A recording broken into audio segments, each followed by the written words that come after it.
I wanted to ask you a little bit about how you began to play the theremin and about Leon Theremin himself, because you are his grandniece. He was a very dedicated person anyway. Everything what he did with a little bit humor, you know, with a little bit idealismus maybe. People didn't understand him in our country in 1970s, 1980s.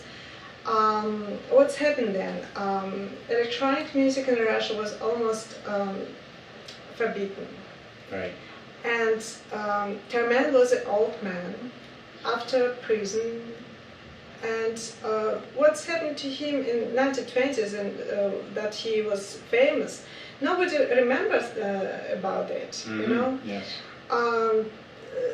People just knew him like an old person, you know, who has a strange instrument which government says electronic music is not needed. As perestroika came, electronic music became allowed, and Theremin became famous right away. So people could, journalists could write articles about him. Though he was in prison, but now everybody understood it's not because he was any bad, you know. There's that great picture, of course, of you at 9 years old playing the theremin with Theremin there. And at that time, did you think that this was something you wanted to make a career out of? Actually not. It became much later. Actually, together with my musical education, I became more and more professional interested in the theremin as well. So theremin was always, besides my musical education and development of myself as composer. And I had a slight misconception about the theremin. I didn't realize that she could make these very well-articulated differences between notes. I mean, I always thought you had to slide from one to the other. I mean, I imagined that she could do something, and I did listen to some recordings that she made, and I realized that she could really do remarkable things, given what I thought I understood about the technique of playing the instrument. My sort of very superficial impressions of the theremin was this thing that sounded really awful. Yeah. Or kitschy. Yeah. And, you know, I associated with, it had, you know, it was wonderful and so good vibrations, Yeah. you know, and in the movies and Yeah. stuff. Really, this instrument. Yeah.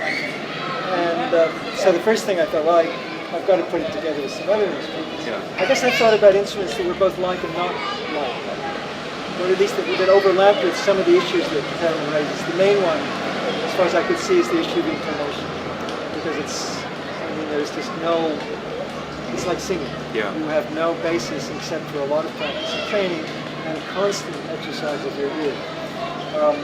And basically that's an issue also with stringed instruments and in a different way with the horn. I mean, those are all scary instruments in some way, as far as intonation.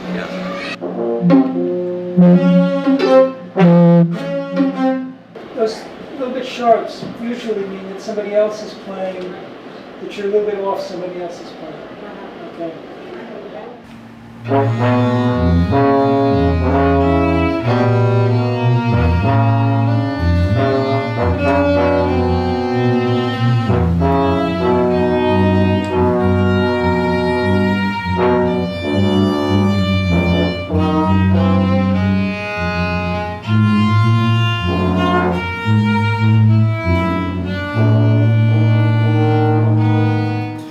It's interesting too that a lot of people, of course, still associate the theremin with the horror film scores from the 50s. So automatically, it seems to have this spooky quality that people attribute to it.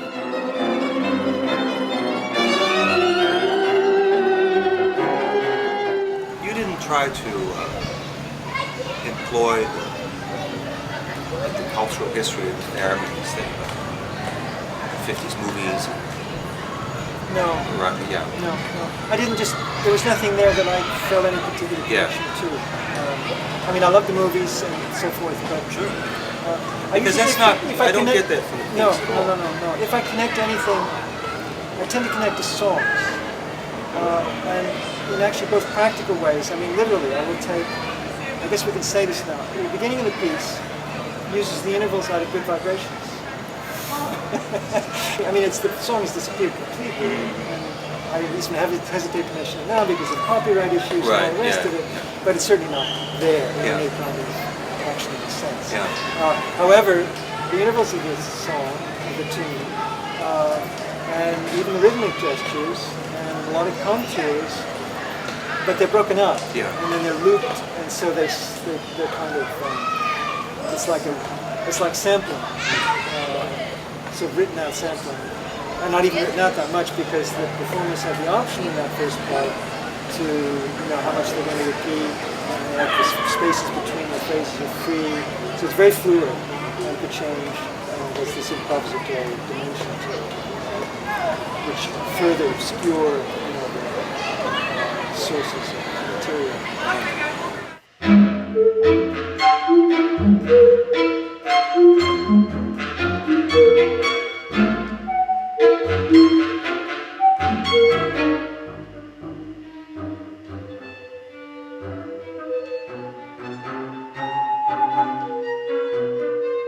The main thing for me is to show the instrument as a professional instrument, and to show as many possibilities of this instrument as possible for me.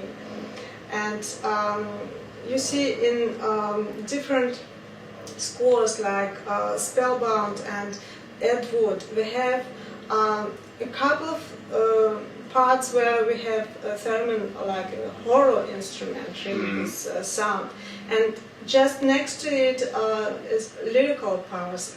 Parts are coming. So it's good to keep what is already well known on the theremin and show something new. I asked Steve Martin who plays the theremin and who's a really good theremin player. But he only recommended you, so I just called you. And that's how it all got started. And actually at that time, 1994, there was there was a very few theremin players at that time. Theremin was very few popular. Yes, nobody could really play it, yes, I know that.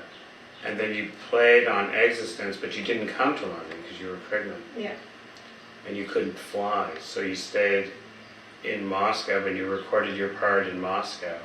And then you sent me the tape to London. And it was really in rush, so I got the music through telephone, like at 12 o'clock at night, and we had to send that back next morning, and so during the night, 5 hours. Recording. It was really well done though. And you made enough variety on the DAD that I could use different pieces. You would say, okay, this is one that is more vibrato, or this one's more intense. And that's how then I mixed that in with the orchestra.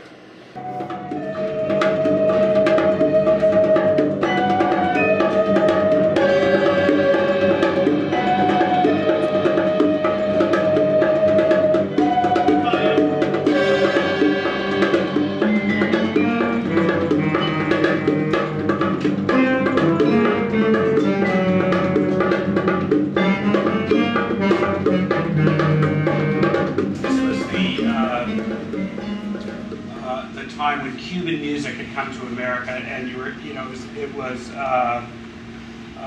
Pres Prado, jazz was starting, bebop jazz, and Cuban music were sort of fusing a bit.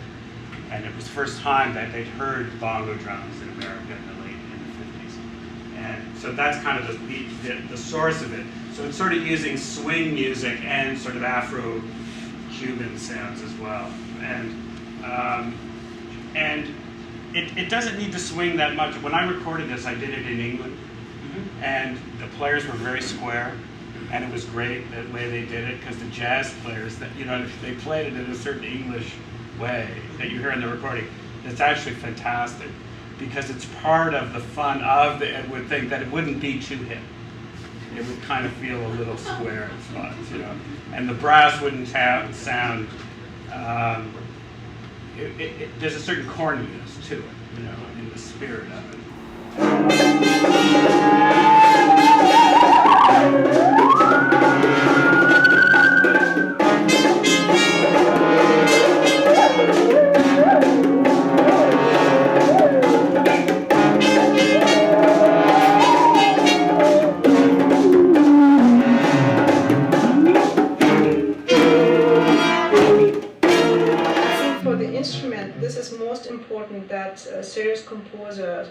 right for this instrument, because this is the level where the possibilities of instrument can be opened, and Right.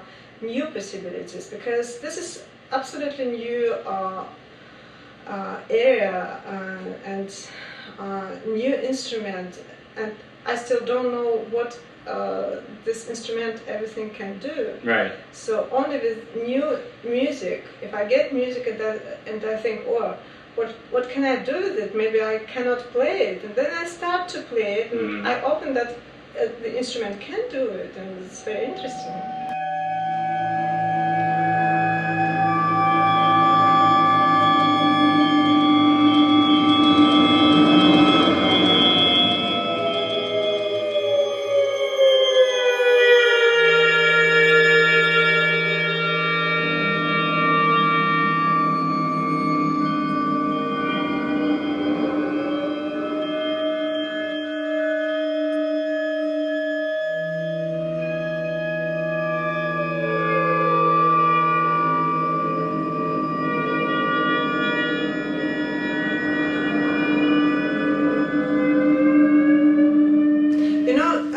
Ask me how long you need to get that or that level on the instrument, and how long did you study, or how long did you learn it.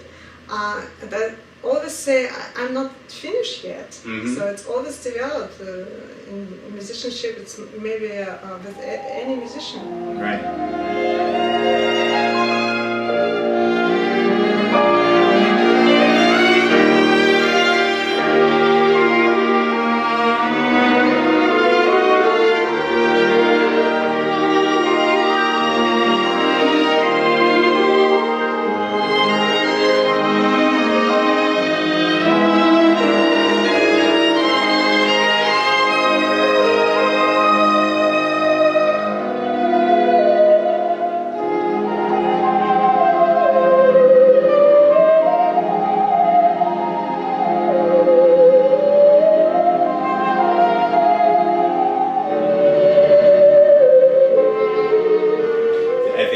This record really shows the theremin in all different possibilities of musical application. There's always not, still not all. No, not all, no, but I guess a wide range. Yeah, wide range anyway, yes. Because we see the lyrical parts in Spellbound, and a lot of pointillism and Christian Wolff's score, which shows the theremin like a very fine instrument. It's a fine sound, the sound in air, you know, that's what makes it fine. And of course Olga Neuwirth's piece, complex and fantastic. Yeah. So we really are in this fairy tale about Wolfman, you know. And Edward saw just theremin in so many different stylistics, and this is film music, real film music, and just great music.